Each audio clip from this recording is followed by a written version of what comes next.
When I was a kid, the library was my absolute favorite place. They used to let me borrow all kinds of books. It was someplace where you could always find a new story or a new adventure. And I always felt safe in libraries. I always thought they were the most magical place in the world.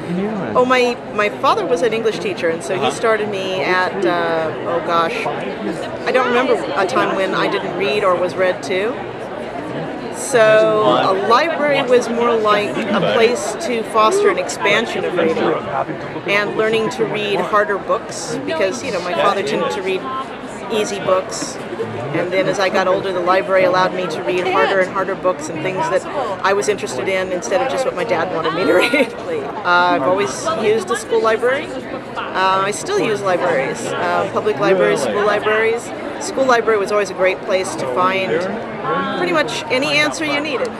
Well, I mostly use them as primary source resources for research. I also borrow fiction books just to read because I want to keep on reading. I love to read. And I love nonfiction. And library is a great place to find something on a nonfiction topic that's well written and well researched and isn't necessarily the same old canned stuff off the web.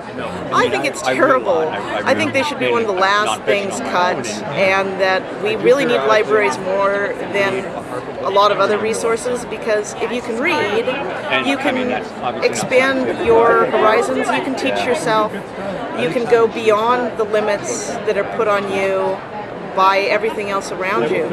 But if you can't read and you don't have the resource of a library or either one of these, you're so much more limited. I think that library budget cuts are a tragedy. I think trying to restrict the ideas that people are exposed to is ultimately bad for everyone, and I think that it hurts you more than it helps you.